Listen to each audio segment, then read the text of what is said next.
Hello everyone, I'm Kushum K C. So today I'll be talking about the libraries in Python, PyTorch, and TensorFlow. Let's start. Starting with the background on PyTorch and TensorFlow, both these libraries are more popular for building the neural network models for deep learning. So these models are used for building the model and also training the models. Starting with the background, PyTorch was initially developed by the Facebook research group, and its dynamic computational graphs provides more flexibility and provides more efficiency in the numerical computation method. Whereas TensorFlow was developed by the Google, and its static computational graph, it helps to optimize the model faster. So both of these library has their own usability and their functions in different fields. So PyTorch is more popular in research field, whereas TensorFlow is popular in the area where the large data are being used and large scale production industry is involved. So let's start with the steps involved. So in both the libraries, the model developing and the testing of the model, first step would be the loading the dataset. The dataset can be the own dataset or an open source dataset, but the dataset should be split into training and testing datasets basically. So after the loading the dataset, the next step would be building the neural network model, which both PyTorch and TensorFlow have different techniques for building the model, and then the build model are tested. They are evaluated for certain accuracy and loss. The loss function basically measures the performance of the neural network, whereas the optimizer, it allocates the weight for the neural network layers of the neural network. So optimization and loss functions are used for model evaluation, and after the model evaluation, the same model is used for the testing data set for the prediction. So for this video, I'll be talking about the example being used from the quick learner start for the TensorFlow and for the PyTorch, which link is attached right. Starting with the PyTorch, the libraries from the PyTorch being used in the examples are the torch package, NN, and torch vision. So the function that we will be using would be data loader. So data loader basically in PyTorch, it would like sort the samples and their corresponding label in each batch. And from the torch vision, we will be using to tensor. It converts the image PIL image object to the PyTorch tensor object. So these are the packages. Let's move forward to the steps for the PyTorch. So while modeling the neural network, deep learning neural network in Python using PyTorch, the first step would be getting the data. So here we'll be using the fashion mist data, which is an open source data, and splits the data into training and testing. So it's a bit different in PyTorch for training and testing data. For splitting, we'd use the root. So it's only like saves the data. The train is to split the data into training data set, and the download is for if it's not initially downloaded, it downloads the data. And to TensorFlow, it basically converts the image into PyTorch tensor, and same is done for the testing data set. So after convert like getting the data, the next step would be the batching. So as the data is very huge, the data input is taken by the data loader as an argument in a set of the data specified by the batch size. So for taking the data, batch size is defined, and then data loader for the testing and training data is created using the Python. So here in the example, we are using the batch size of 64, and for the training and testing data loader using the loop. So for after the data sets are ready, we move forward for modeling the data. So using the PyTorch, it models the class and object for the neural network. So it first class models for the class, and then the code dot to device models for the object. So here we try to use the CPU or MPS in order to increase the computation acceleration, and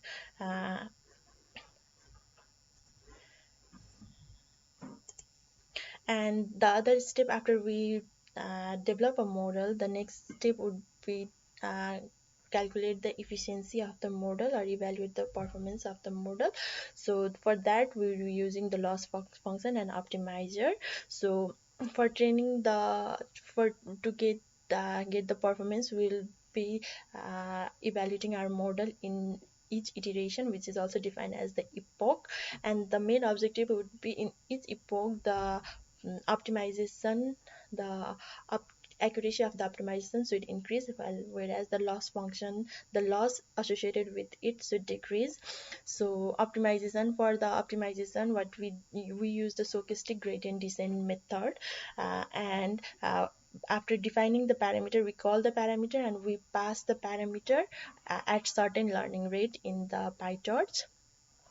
So after the performance evaluation, we need to save the model and load the model so that it can be used for the further prediction in the next step. So for our example, ran the model, and on the iteration number 4 and 5, we can see that the accuracy has been increased and the average loss is decreasing. So we have defined five we have input the 5 iterations here. So our model is increasing the accuracy in each iterations. So the model was saved, and the same model was used to check if it can predict the picture of ankle boot as the ankle boot or not. So the same model was used, and we gave the input of the picture of ankle boot, and we found out that the predicted result was same as the actual picture. For the TensorFlow, the first step would be getting the data. It can be from the open source or the own data set. So for here we'll be using the example of the open source, and the splitting of the training and testing data in the TensorFlow is a bit easier and simpler. The next step would be building the neural network model. So here we'll be, in this example, we'll be making a sequential neural network model with the 3 layers: flatten, dense, and dropout. So this is the data we'll be using, fast minced one, and we'll be splitting the data into training and testing. And this data has 3 layers: flatten, dense, and drop. So the flatten, so for the dense, we'll be using the activation function of ReLU. So ReLU, it is the most commonly used activation function, which is known as rectified linear unit, as it is more efficient and the simpler one. The flatten, it basically converts the input tensor to a vector, and the dropout layer, it's basically done so that our model is not overfitted. So model is after the model is created, the next step would be prediction of the testing data, prediction of the training data using the model. So it's also called the training of the model. So after the model is trained, we evaluate the model using the loss function and optimizer. Here also we are using the sophisticated gradient descent method for optimizing the weight of the layers, and the loss for the loss calculation we use the inbuilt loss function. And after evaluating the model, we train the model for the validation. So for the validation, we'll be using it on the testing data set using the model.fit and check the performance of the testing data set. So these are the codes we used for this, and the results obtained. So our accuracy on each epoch on the TensorFlow is increasing. The accuracy is increasing, as you can see, and the loss is decreasing. So this is the accuracy during the testing of the during the training of the data set, and here is the accuracy and the loss at the evaluation of the data set. So what we can conclude from this is that the TensorFlow and PyTorch, they both are the popular one, but the PyTorch is more Pythonic, like it needs more knowledge about the neural network and optimization algorithm. So it has been more being useful for the research purposes. But the TensorFlow, if you have like the more knowledge in programming but not that much knowledge in optimization, we can use the TensorFlow. It has been using in the large scale industry, but the drawback for the TensorFlow is that it has a very complex API, but its complex API has increased its usability in wide range with multiple functionalities.